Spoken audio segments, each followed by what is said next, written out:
I know about infiltration of KGB into peace movement probably as much as an average American who reads newspapers systematically. But obviously I'm aware that the World Peace Council is a front organization of the KGB. Ramesh Chandra I know personally, both in India and USSR. I worked with delegations of various peaceniks who came to the World Congress of Peace Council in Moscow. I think it was in 1961 or 62. Yeah, it was before Cuban crisis. And at that time they struck me as people who are pathologically unable to see the truth, not to talk about the military aspects. When as a translator and a guide, I used to take them to places in Moscow which are not supposed to be for foreigners' eyes. They didn't want to see it. They had their preconceived ideas. They were suffering from self-importance. They thought it's a great honor to sit in the Kremlin, in the Palace of Congresses, next to a debil from Kremlin, and talk about peace as if that person from Politburo means anything in peace movement. Self-delusion is the most predominant phenomenon among these people. Ramesh Chandra is a very shrewd politician who takes advantage of naive, misguided, idealistically minded, sometimes sincere people. But he is, my impression is that he's totally sold himself to the Soviets. He receives his payments or royalties or whatever you can call it in the form of prizes. Of course, it's very embarrassing if you approach a person of his caliber with money, with cash, and say, "Here, Comrade Ramesh Chandra, there's money for your propaganda in the interests of the Soviet Union." It's very unpolite. So instead, the Soviet Union creates artificial international bodies such as Jawaharlal Nehru Peace Committee, which consists of various progressive leaders, writers. Sometimes they're known figures and philosophers, educationalists. Sometimes they probably feel that if there's no other possibility to express the desire for peace, at least there is some legitimate overt activity where they can express themselves. That's okay. And they think they are too smart not to see that part of it is Soviet propaganda. They think, okay, we are smart. We are not going to allow them to use us for propaganda purposes. This is wishful thinking, because after 5 or 6 visits to USSR, everything is paid by the Soviet government. After spending several vacations on a Black Sea coast in luxurious atmosphere with 2 or 3 nice girls, interpreters, lots of vodka and caviar, books published, vapid books which nobody reads in the United States, all of a sudden published in millions of copies in USSR in various languages, that tickles their ego. They think they're somebodies all of a sudden. It's difficult to resist the temptation.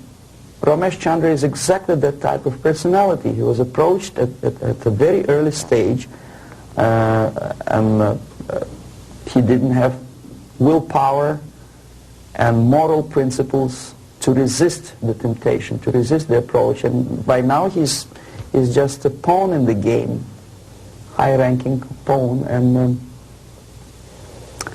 if he is dismissed or dies natural death, there will be another, the line of people who would like to take his place.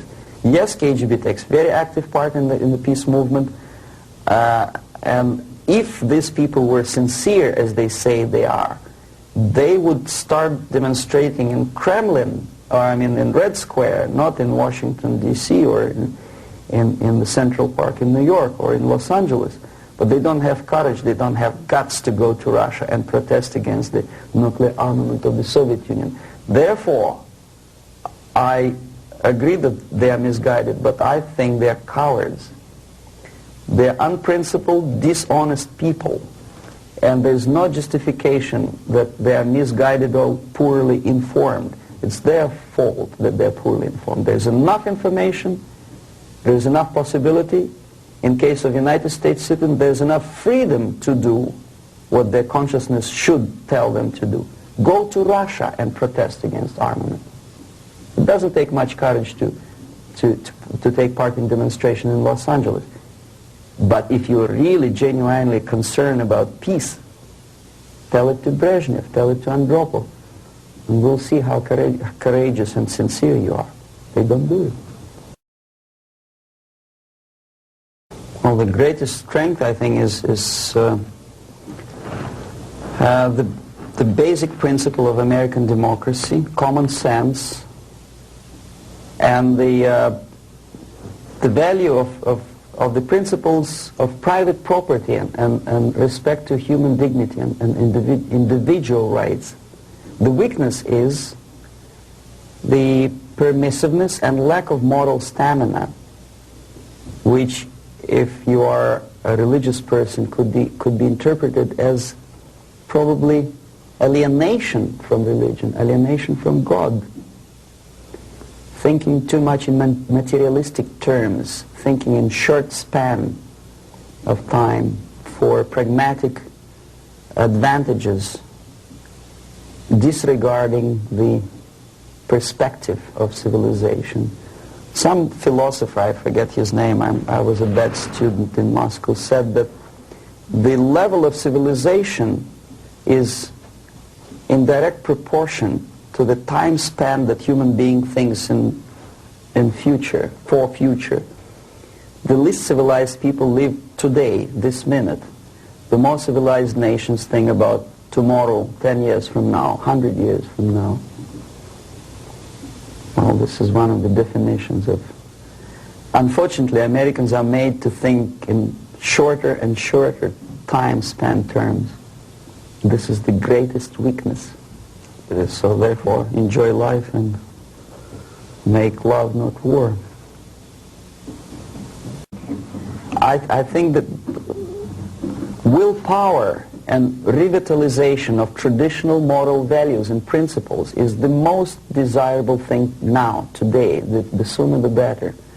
The things, the principles and values on which the affluence and success of American civilization depends and based upon should be immediately revitalized and brought back to school programs, to media, and let's face it, propaganda. I'm not afraid of this word, unlike the left liberal journalists who think, oh, well, it's propaganda. I don't see anything wrong in propagating the basic moral principles and values on which America is built. Willpower, faith, unshakable faith that this country, this civilization is right and the enemy is wrong. No amount or no number of nuclear warheads and no size of the army will help United States to survive, whether there's nuclear war or conventional warfare. Vietnam proved very clearly that with all the technology, with all the supersonic bombers and napalm and whatnot, electronic gadgets and cold beer and Coca-Cola, you cannot defeat an enemy unless you are fighting and have faith in the righteousness of your fight. So that's the most urgent thing, I think. Wake up and convince yourself that you're on the right side. There should not be no neutralism or objectivity. Or objectivity is good when you are discussing philosophical concepts. In today's world, if you are neutral, you are already an enemy of your own country. You have to actively take part of your country, your side. One of the reasons of my defection is that I took side. I was decided to take part, to take choice, to make my own personal choice. For some strange reason today it's very fashionable, it's considered to be an intellectual chic, not to take sides. Academic media, academic circles, Hollywood stars, politicians, they think it's very fashionable, it's intellectual to be non-allied, non-committed, neutral. It's not intellectual, it's suicidal.